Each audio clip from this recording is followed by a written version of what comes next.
Hello, cocktail lovers. I am the food editor of the record NorthJersey.com. My name is Esther Davidowitz, and I am so glad it is 5 o'clock because, of course, it's time to drink. And we are going to talk about my all-time favorite cocktail, Negroni. And I am thrilled that I have as my guest Jamie Dodge. Jamie Dodge is a absurdly influential mixologist in New Jersey who made his mark at Elements. And if you don't know Elements in Princeton, you need to go. You need to go. And now he is the mixologist at 3 bars: Barrio, Costero, Laylow, and Reyla. And right now, Jamie, you are, I believe, in the bar at Laylow. Am I right?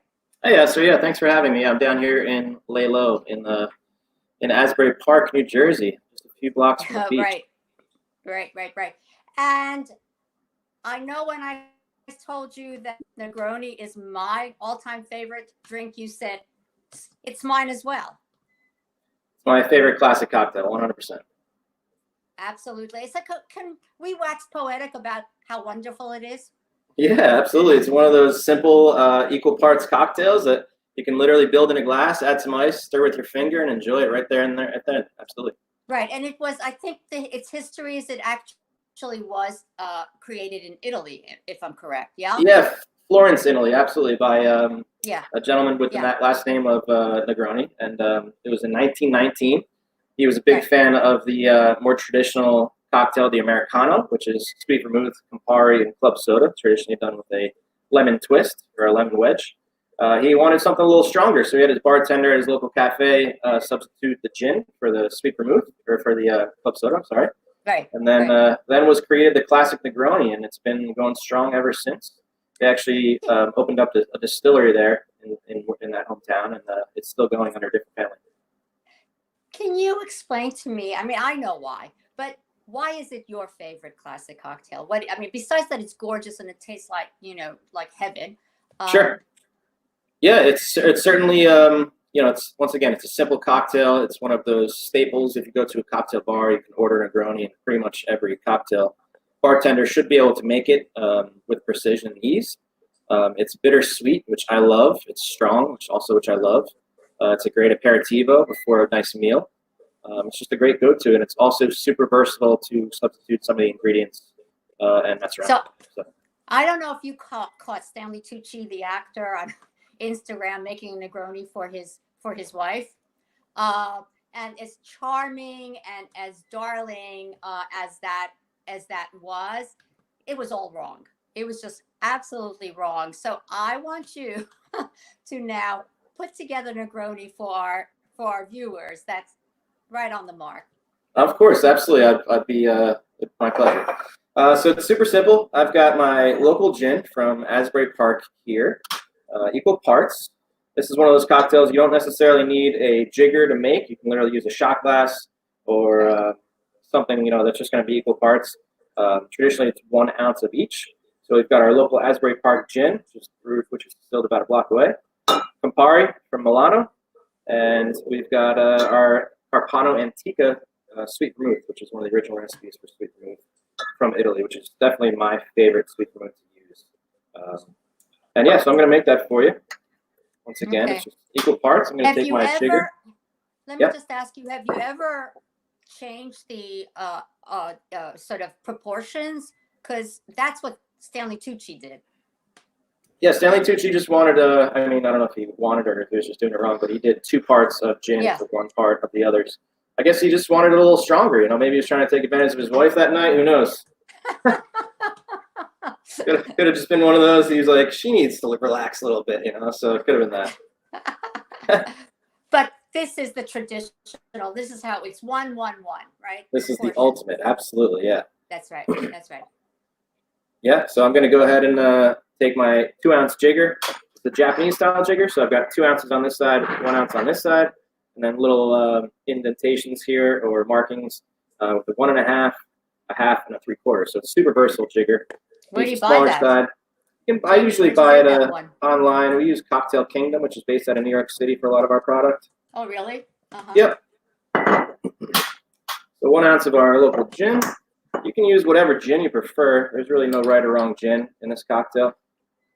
It's going to be kind of masked or incorporated with the bittersweet components of the Campari, which is of course part of the Amari or Amaro family, nice and bright red and bitter.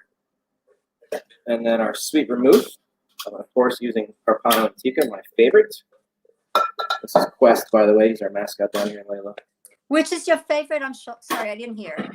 For my sweet vermouth, I prefer Carpano Antica. You can see it there.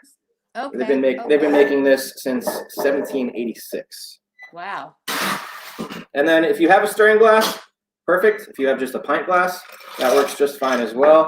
Or you can literally just build it in the glass that you'll be enjoying it in. So 3 parts, 1 of each. Iced. Right. Just giving this a stir. Like I said, you can build it in the glass, stir it with your finger, whatever matters, as long as it's sanitized. About a good 15 seconds. This is a cocktail that can be served up with no ice, or over a big rock, or over little cubes. Super versatile. I like it over a big rock because then it doesn't melt away. You notice that when the ice is small, it just melts too quickly. Yeah. Exactly. That's the big. The whole point of the large cube is less dilution, less surface area. Right. So more alcohol. That's right. So about a good, And why 15 seconds or so. I don't stir that long. Why do you stir that? Like you're saying 15 seconds. Why? It's just all about proper dilution. So, it's personal preference, really. There's no right or wrong. Yeah. I've got my big ice cube here. Oh, you do? I'm just gonna, I'm gonna strain right over into that. Using my Hawthorne strainer to catch all those ice cubes. Mm-hmm. And you can traditionally garnish with lemon peel. You can use orange. You can use lemon. Yeah. Yep. So I've got my Y peeler right here, which is awesome. Right. The secret here is getting all the oils out of the skin of the orange. So you're going to hold the skin side down in between your pointer finger and your thumbs and squeeze. And you'll see them all pop right out like little fireworks over your cocktail, and you'll smell it right away. Give the rim a little rub. Pop that in there. Oh. And you have your traditional Negroni. I know you're salivating right now, Esther. Oh my God! Yeah, that is terrific. Cheers! I'm gonna make. Cheers to you. Where's yours? Soon. I have to tell you though that I use actually a slice of orange. I put a slice of perfectly orange. Fine. Right, and then it gets really nice. It gets all that alcohol, and I love to eat it when it's all over. That's the final, yeah. The finale. That's the final, right? Yeah. Well, I can't thank you enough, Jamie, and I wish you luck during this horrible time that we need those drinks. We need the Negronis. We need the strong ones. Yeah, I'm going to tell you a little secret as well. There's lots of other components you can substitute for the traditional. You can make a white Negroni very easily with a white bitter and a little white sweet vermouth. These are fantastic ingredients as well. This is from Luxardo. It's their bitter Bianco. It's just as equally bitter as Campari, but it's perfectly clear.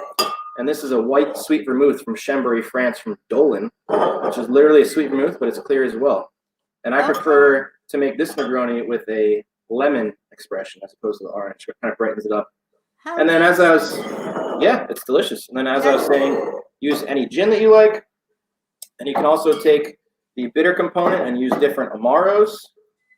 Averna is a big popular one, kind of medium bitterness. I love Braulio from northern Italy.